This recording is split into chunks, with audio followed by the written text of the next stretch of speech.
Hey everybody, it's Coin Snobz. I'm Keith, I'm Jason. and we are back after a solid 5.5 and 6 hours of penny roll hunting Roughly, give or take. with our customer wrapped rolls. Now we're back to do customer wrapped dimes. And my teller slipped one bank wrapped roll, so Woot. that's where all of our silver's hiding, right Yes. there. In that one lucky roll. Silver waterfall. Yes. Silver. Bunches. Wait a minute. Silver. Waterfall. Waterfall, There yeah. it is. That's a roll of 16 Ds right there, for sure. So we're going to hunt these dimes and see what we come up with. We'll be back with you on the wrap up.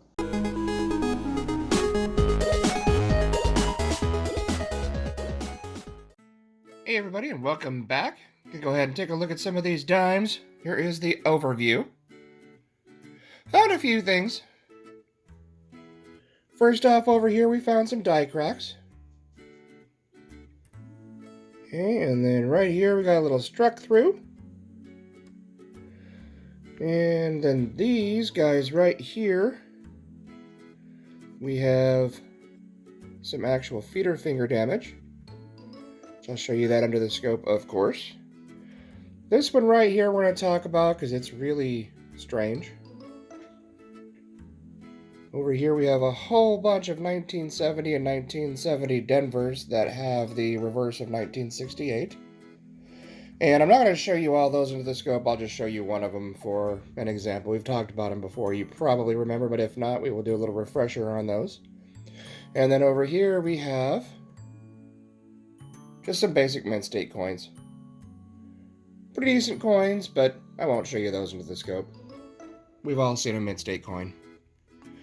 But anyways, overview once again, and now let's scope a few of these.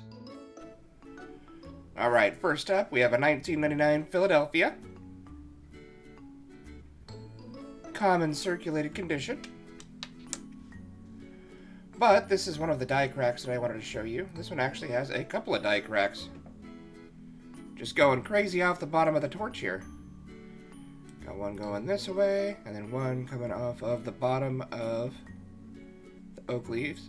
The oak branch, I should say. So that's kind of cool. We find quite a few die cracks coming off the bottom of the torch like this, but don't usually find two of them, so. And then we have a bunch of die cracks up here.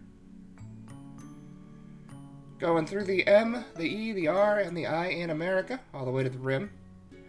So we can pretty well say that this die didn't last too much longer after it struck this coin. I mean, you'd be surprised. These dies are pretty hard, so it can last a while. I mean, there could have been 100, several hundred, or maybe even up to 1,000 coins or more that were struck after this. So there's going to be lots of quote-unquote twins to this coin with varying degrees of these die cracks. Or after this coin was struck, the very next coin, this die could have chipped off right here, and then that's when you would get a rim cut, because all of this would be one great big blob of coin. Also a possibility, because this is definitely getting pretty serious.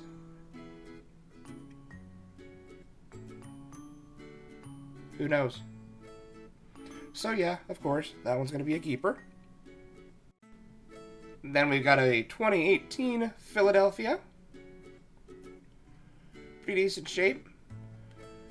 But all this stuff over here, these are all little die chips. All through his face, the top of his brow there. And then this bottom part right here, we have a whole bunch of die chips on the bottom of the torch. And a little die crack coming off the bottom. A little bit of a die crack there.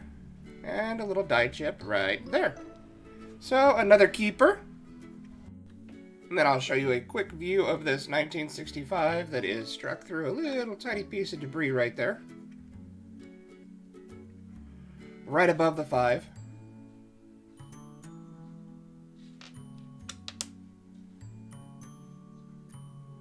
Nothing crazy, and of course it's been heavily circulated, but We just can't bring ourselves to put something like this back into circulation if we know it's got some sort of an error or an anomaly or whatever. I guess we're coin hoarders more than coin collectors, but that's okay. And then we've got a 2017 Denver Strike. Pretty okay coin, but of course it hasn't been out there very long, just about 3 years now. But this one I wanted to show you, this is one of the 2 coins that we found that has feeder finger damage. Now if you look right here, and you may or may not know, I've showed this to you before, and of course it's somewhat common knowledge out in the coin community, but I know we have a lot of new coin collectors out there, people that just haven't come across it. These scrapes right here between the oak leaves and the torch is actually from the feeder finger. Now the feeder finger's job is literally just like it sounds. It's a little finger that once the coin is struck, it pushes the coin out. It ejects it basically. Now sometimes if it's maladjusted, that die won't be completely moved out of the way, or in this case it's the anvil die, so it's maladjusted to the point to where the feeder fingers actually scrape it up against it when it ejects it. It'll leave a little imprint on, or a scrape on the die itself.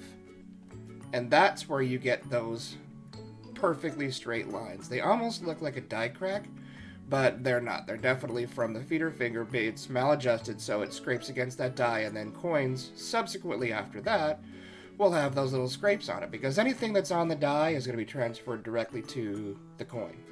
And they actually, it looks like the mint workers figured out that it had happened and attempted to polish the die to get some more life out of it, because there is a little bit of struck through grease in the same area, where again they didn't properly wipe off all of the grease, polishing compound, whatever you want to call it, and that's what you get. There's also a little bit of scrape right here to the left of the torch, so it kind of scraped more or less all the way across the middle of that die and left that imprint. And it also has a little bit of a die crack down here coming off the bottom of the torch, which again, pretty common area for us to find die cracks, and it looks like they noticed that too, because there's also a little bit of struck through evidence right here where they polished or attempted to polish most of that die crack out. So there's that guy. Kind of cool. Feeder finger damage is always fun to find. Say that 3 times. Not so easy.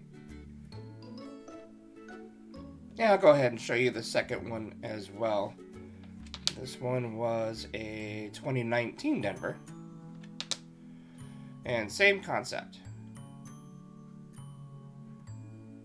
All those scrapes across there, that's all from the feeder finger.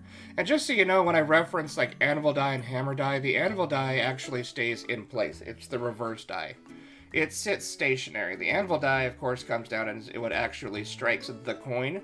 So with this staying in place, this is most of the time where you're going to find feeder finger damage, because it being maladjusted, you're going to see places where it has scraped against that anvil die and it leaves those imprints. Alright, so that's a pretty nice example right there. It's got a little bit of evidence of, looks like, yeah, it's crimper damage, of course, on the bottom here, because no coin can be perfect. But that's a pretty nice example. And I'll show you one of those 1970s that we found that has the reverse of 1968. This one's a 1970 Denver. It happened to both Denver and Philadelphia strikes. And just kind of a refresher course. I know we've talked about this a few times, but basically whenever you have a 1969 Denver, 1970 Denver coin that has this little extra detail right here, this little extra line, this was actually struck with a die, a reverse die, or if you want to call it that now, an anvil die. Of course, everybody's going to know it as a reverse die, of a 1968 proof reverse. So there's quite a few of these out there. They're not uncommon, but it is different. It's actually more common for us to find these than the proper reverse. However, we do keep them because we do kind of consider it an anomaly. And people do collect them, so we'll hold on to this and the other 5 that we found. And then that brings us to this guy, 2019 Denver. Got some bag marks there from being hit with another dime, but that's okay. But I wanted to talk about this one a little bit because, as you can see here, you can see a lot of the reading from the edge coming over to the rim of the coin, which isn't that uncommon. If the die is improperly adjusted, which, as you can tell, happens quite a bit, it'll actually come down and it will clash with the collar, which has the reading, which is what the planchet actually fits inside. And it will leave a little imprint of that on the die, the working die. And that is called a collar clash. Now, typically you'll find them on one side, but it's kind of rare to find it on the entire, or pretty much the entire rim of the coin, which I guess to me would say that it had clashed with the collar several times. But I'm not sure because, again, I've never really seen a coin like this, but that's what I would assume it would be. And it's really crazy because it's also on the reverse.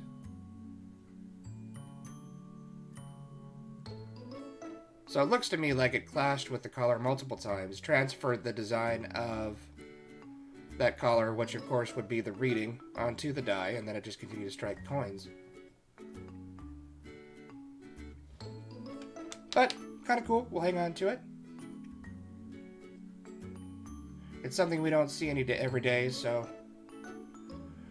we will research that a little bit more and see if it's worth keeping. I mean, chances are we're going to keep it anyways, just because it's a dime. It's not like it's taking up a whole bunch of space in a collection. So yeah, not too bad. As you guys can see, not a whole lot of dimes, but we didn't have a whole bunch of dime rolls to go through. No silver, but next up is part 4, which of course is going to be the quarters, which is, I promise, a little more exciting than the dimes and the nickels have been. But until then, guys, God bless, love you all, and we will see you soon.